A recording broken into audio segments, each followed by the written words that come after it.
देशे अद्य प्रभृति 12तः 14 वयोवर्गीयेभ्यः बालेभ्यः कोरोना प्रतिरोधी सूच्यौषधीकरणं भविष्यति। तत्रैव 60 वर्षाधिक वयोवर्गाय विशिष्ट सूच्यौषधमात्राः प्रदास्यन्ते।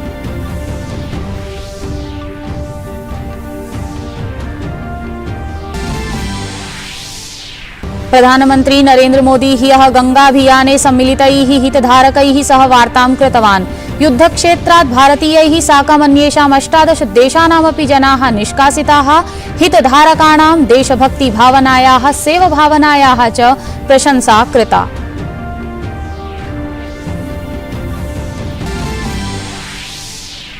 संसदीय अर्थसंकल्प प्रस्तुत्यन्तर्गतं राज्यसभायां संविधान संशोधन विधेयकं सूचीबद्धम्।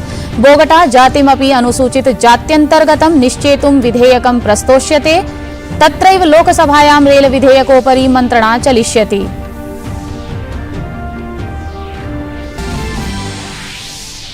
महिला एकदिवसीय क्रिकेट विश्वचषका स्पर्धायां भारतस्य स्पर्धा इंग्लैंड दलेन अनुवर्तते।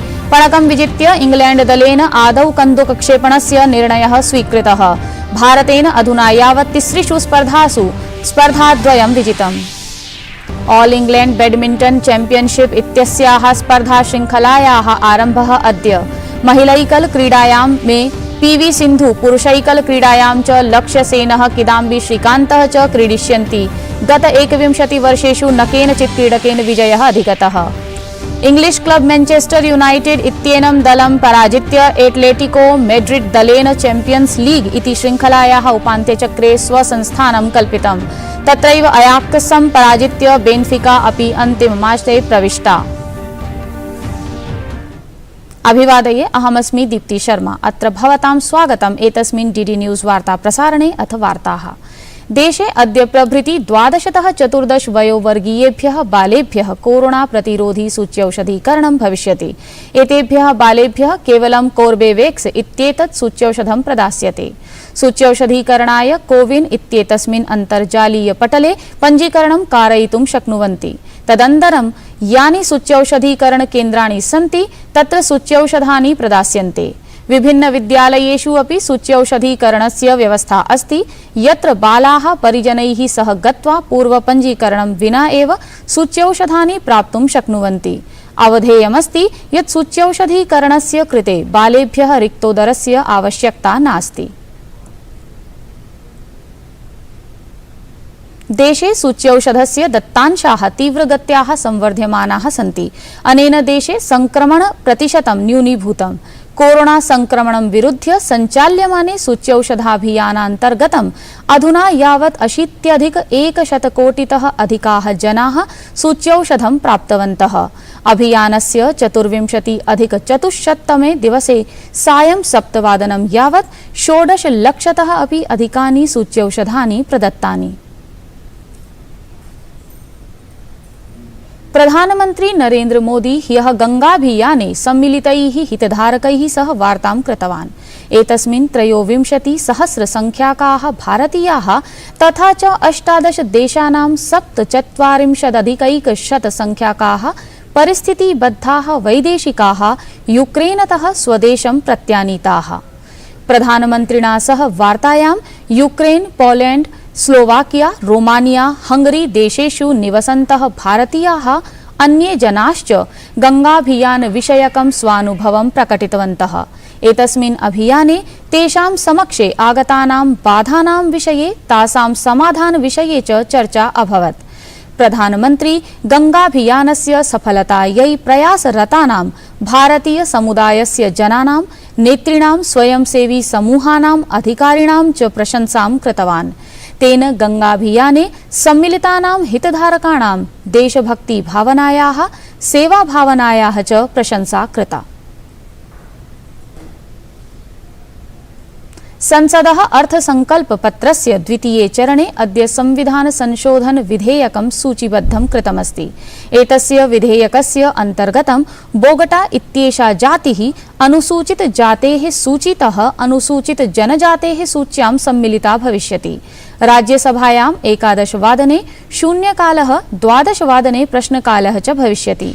राज्यसभायाम् अद्य जनजातीय कार्यमन्त्रालय कार्याचरण विषये चर्चा अग्रे प्रवर्धयिष्यते। सममेव रेल मन्त्रालयस्य कार्याचरण विषये अपि चर्चा भविष्यति। लोकसभायां रेल मन्त्रालयस्य अर्थसंकल्पपत्रस्य विषये चर्चा अग्रे प्रवर्धयिष्यते। निम्नसदने मार्ग परिवहन राजमार्ग मन्त्रालयस्य चर्चा सूचीबद्धा अस्ति। लोकसभायां त्रिपुरा सम्बद्धम् अनुसूचित जनजाति संविधान संशोधन विधेयकं सूचीबद्धम् अस्ति। नागरिकोड्डयन मन्त्रालयः भारतीय वाणिज्योद्योग संघस्य सहयोगेन महिलानां योगदानं स्मर्तुम् अपि च भारतीय विमानक्षेत्रे महिलानाम् उपलब्धीनाम् उत्सवम् आमानयितुम् एकं कार्यक्रमम् आयोजयिष्यति। तत्र नागरिकोड्डयन मन्त्री ज्योतिरादित्य एम सिन्धिया कार्यक्रमं सम्बोधयिष्यति।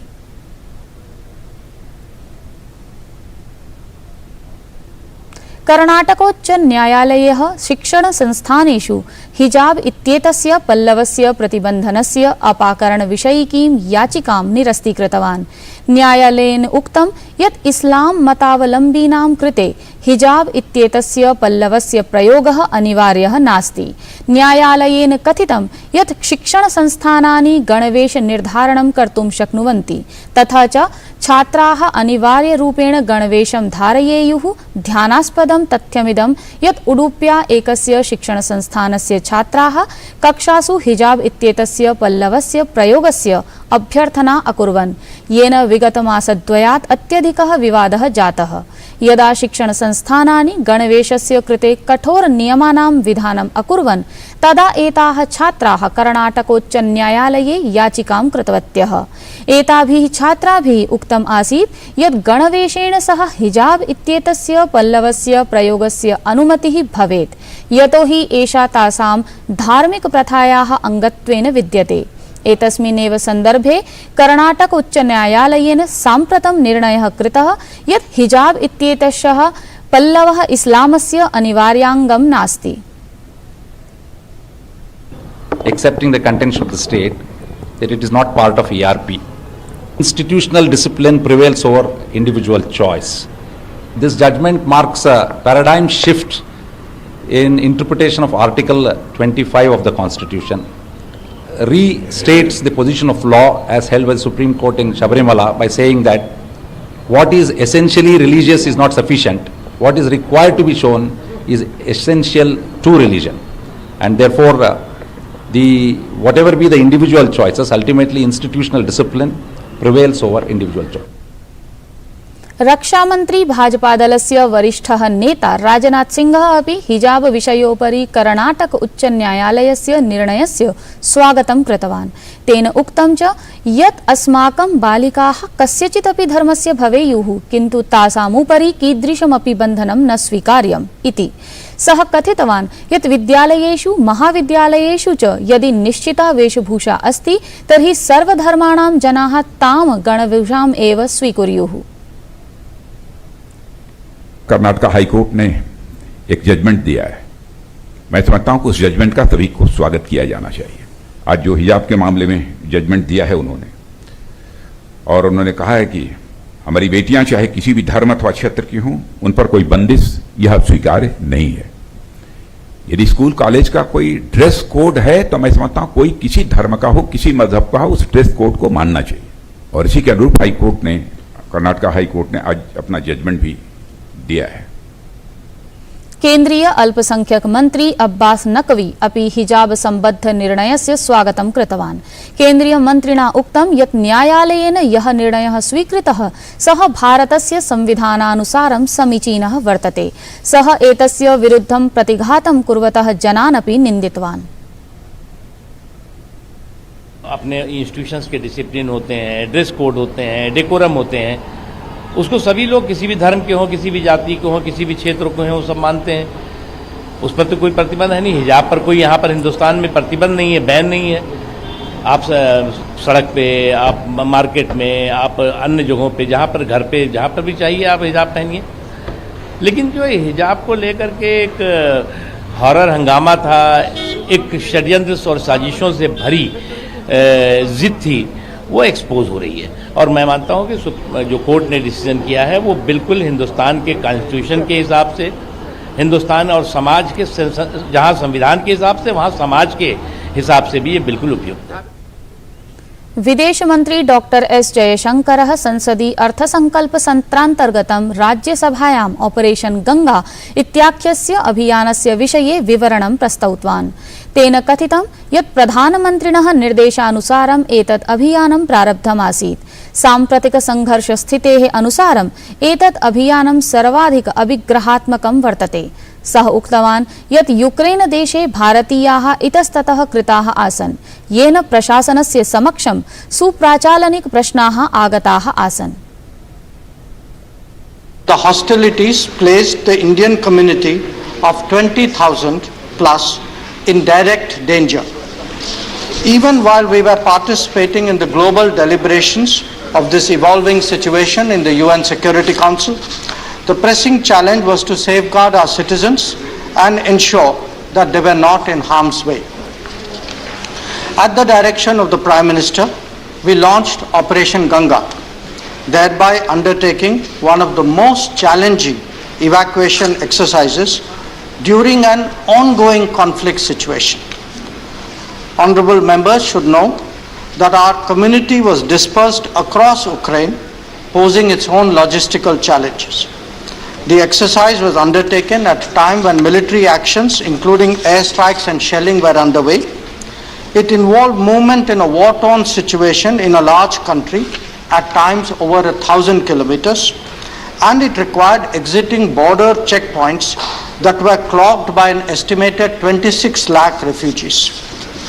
The entire exercise involved a whole of the government approach, with the Prime Minister himself chairing review meetings almost on a daily basis. विदेश मंत्री कथितवान् यत् आतति वर्धने यूक्रेन देशे स्थित भारतीय दूतावासेन जनवरी 2022 वर्षाय भारतीयेभ्यः पञ्जीकरणाभियानं प्रारब्धम्। परिणामस्वरूपेण 20,000 भारतीयाः पञ्जीकरणं कारितवन्तः। Apprise members of the steps taken in advance of the actual conflict situation. As tensions increased, the Embassy of India in Ukraine had started a registration drive for Indian nationals in January 2022. As a result, around 20,000 Indian nationals registered with our embassy in Kiev. Most of the Indian nationals were students who were pursuing medical studies in Ukrainian universities that were dispersed throughout the country. More than half the students were in universities in eastern Ukraine that borders Russia and has been the epicenter of conflict so far. Students hailed from 35 states and UTs of India, with more than 1,000 students each from the states of Kerala, UP, Haryana, Tamil Nadu, Gujarat, Maharashtra, Bihar and Rajasthan. अद्य केन्द्रीय परिवहन राजमार्ग मंत्री Nitin Gadkari दिल्ल्यां hydrogen आधारित उन्नत ईंधन युतानां वैद्युत वाहनानां परियोजनायाः उद्घाटनं करिष्यति। एषा देशस्य प्रथमा परियोजना अस्ति यस्याः उद्देश्यं हाइड्रोजन FCEV इत्येतस्याः प्रौद्योगिक्याः विषये जनजागरणम् अस्ति। सममेव परियोजनायाः उद्देश्यं भारते हाइड्रोजनाधारितस्य समाजस्य सहायतायै एतस्याः प्रौद्योगिक्याः लाभानां प्रसारः अपि अस्ति। महिला एकदिवसीय क्रिकेट विश्वचषकस्पर्धायां भारतस्य स्पर्धा इंग्लैंड दलेन अनुवर्तते। पणकं विजित्य इंग्लैंड दलेन आदौ कन्दुकक्षेपणस्य निर्णयः स्वीकृतः। भारतेन अधुना यावत् तिसृषु स्पर्धासु स्पर्धाद्वयं विजितम्। इंग्लैंड क्लब मैनचेस्टर यूनाइटेड इत्येनं दलं पराजित्य एटलेटिको मैड्रिड दलेन चैंपियंस लीग इति शृंखलायाः उपान्त्यचक्रे स्वस्थानं कल्पितम्। तत्रैव अयाक्सं पराजित्य बेन्फिका अपि अन्तिमाष्टे प्रविष्टा। एतत् वार्ता संस्करणम् अधुना सम्पद्यते। अभिनव वार्ताभिः सह पुनः उपस्थास्यामः। तावत् मङ्गलं भूयात्।